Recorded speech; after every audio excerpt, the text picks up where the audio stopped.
Factoring difference of two squares. When can you say that the expression is a difference of two squares? When an expression contains a squared number subtracted from another squared number. Examples, difference of two squares.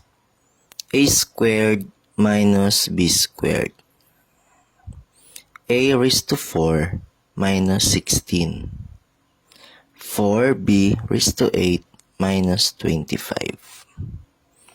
Am I difference of two squares? Let's identify. A cubed minus b raised to 4. It's not, because a cubed is not a perfect square.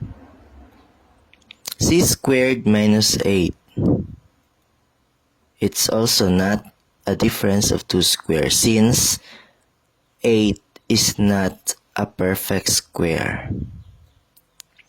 16b squared minus 9. Of course, it is a difference of two squares. Example number 1. Factor the polynomial a squared minus b squared. The first and last terms are squares. A squared is a square, b squared is a square.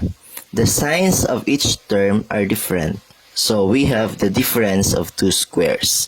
Therefore, a squared minus b squared is equal to the quantity of a minus b times the quantity of a plus b. So the factors of the difference of two squares is always the sum and difference of the binomial. So we have here two steps. The first step is determine whether the expression is a difference of two squares.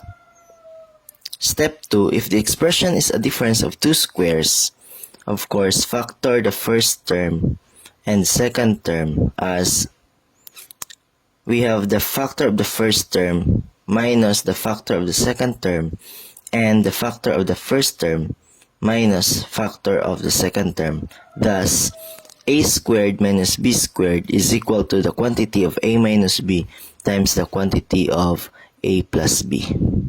Example 2. Factor the polynomial b squared minus 16. We know that the factor of b squared is equal to b times b, and the factor of 16 is we have negative 4 and positive 4. So therefore, the factors of b squared minus 16 is equal to b minus 4 times b plus 4. Example 3. Factor the polynomial 4c squared minus 25. So you have 2c times 2c. We have negative 5 and positive 5. Therefore, we will have the factor of 4c squared minus 25 is equal to the quantity of 2c minus 5 times the quantity of 2c plus 5. Example 4. Factor the polynomial 9d raised to 4 minus 4e raised to 6.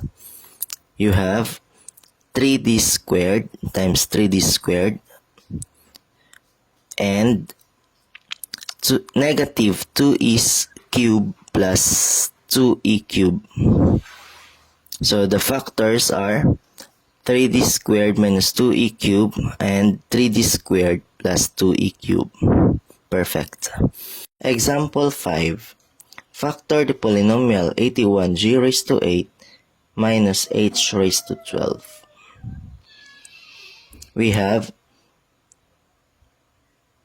9g raised to 4 and 9g raised to 4. H raised to 12, you have negative h raised to 6 and h raised to 6. 81g raised to 8 minus h raised to 12, the factors of that one are the quantity of 9g raised to 4 minus h raised to 6 and the quantity of 9g raised to 4 plus h raised to 6. Now let's try this. Factor the polynomial k raised to 18 minus 100 h raised to 8. So comment your answers below to be checked. Thank you.